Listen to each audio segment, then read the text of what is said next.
25% of BAs. Right. Now, they won't earn as much as somebody with an AA in engineering or as much as somebody with a BA in engineering. But the labor market is much more, there's a whole lot more fragmentation in it than it used to be. It's just not a matter of getting the next highest degree. Although on average, that's still the best strategy if you don't have another one. Interesting. We have some other questions queued up. Yeah, right here. Go ahead.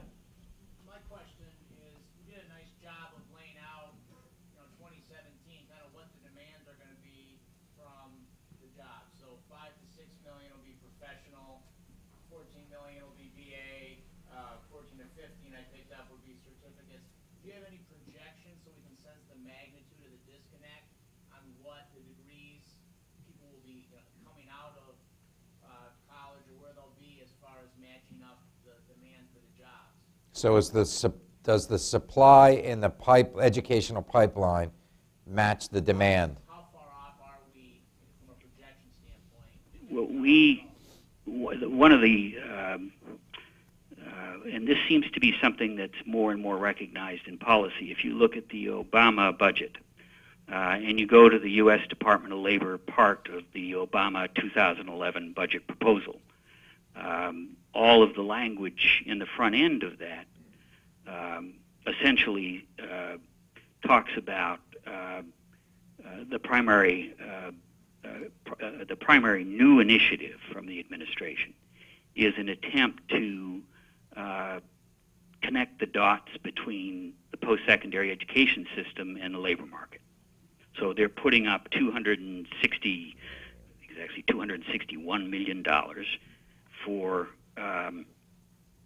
demonstration programs that connect post-secondary learning with with jobs.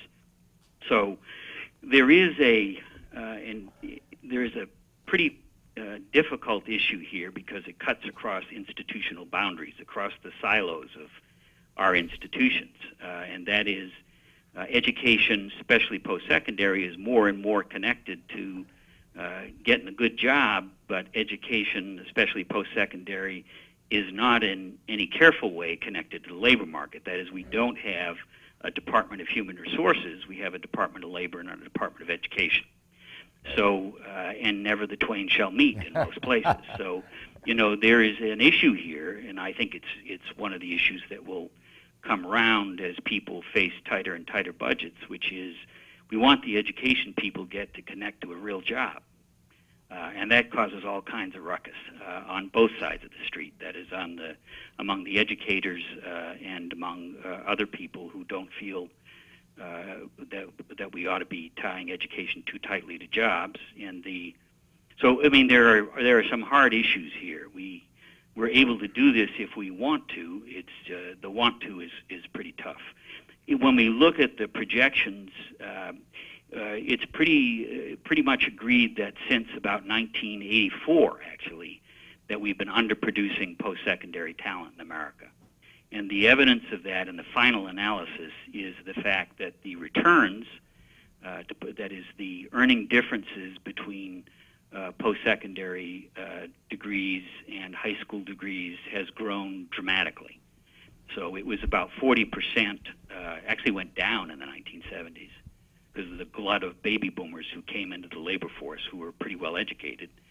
So it went down. That is, getting a college degree still earned you more than a high school degree, but over the period between 70 and 79, actually the difference went down from about 50% down to about 40% more because there were so many baby boomers with degrees.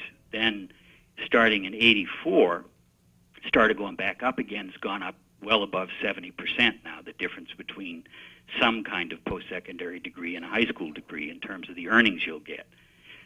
We don't know where it's gone since 2002 because we've had so much economic ruckus over the period that it's hard to track the thing.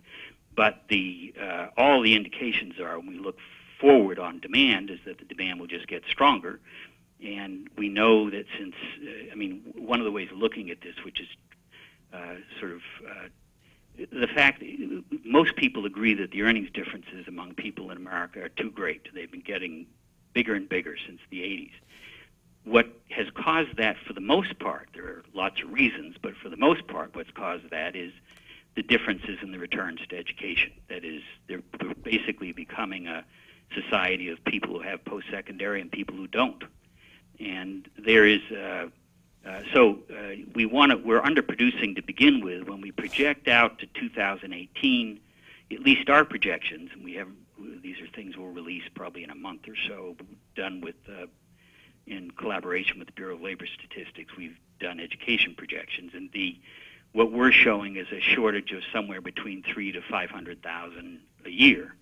Now, shortages never really occur. You know, when you can't find somebody, you make do. So employers, in the end, it's very hard to identify shortages because the economy adjusts. That is, employers tend to take whatever they have and turn it into what they need. And the American labor market's always been better than that than any other in the world, really. It's very flexible. So we're underproducing. There's not much doubt about that. We could very easily increase post-secondary access and attainment certificates, certifications, AAs, BAs, and so on and so forth at much higher levels than we're doing now. One of the things that would happen is that we drive down the earnings differences between BAs and high school, one would think, or between post-secondary educated people and high school educated people, drive it more towards 50, 40%. It's hard to figure where you want it to be, but it's way too high now. Doctor, I'm just curious as to your time. Can you stay with us for a question or two more, or are you doing on time? Pardon me, can you say that again? I say, do you have enough time to stay with us for a question or two more? Oh, sure. Okay, great. All right, we have one right back there in the middle of the room. Doctor, I have a question now. Understanding that the current administration has a desire to increase the funding for community colleges, and understanding also that many states have imploding budgets and are in the process of significantly reducing the funding for secondary or post-secondary education. My question is whether you have any indication as to, when you combine the two, anticipated reductions among the states in their funding and the increase in the federal funding, whether there would be a net gain or a net loss to community colleges over the next couple of years. Even with the stimulus money, starting this year, it's a net loss. Even this past year, when the stimulus money was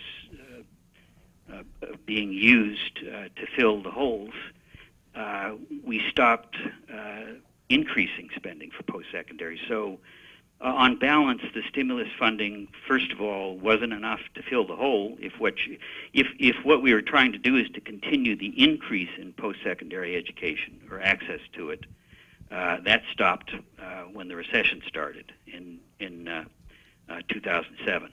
And looking forward, there's no way, that is, assuming the federal government, once the stimulus money is gone, and then when we look at the states who are really facing, at least insofar as I can tell, and I go to the meetings where people talk about this, and people tend to get pretty hysterical sometimes, but when you look at the numbers on this is much worse than 1980-81. That is, we've got the difference between now and then is health care. And the difference between now and then is that health care has grown steadily since then, and the demands for health care spending have created a structural problem, both at the state level and the federal level, so that we're really going to have a hard time. I just don't think it's possible to maintain education funding and bring federal and balance state budgets and bring federal budgets any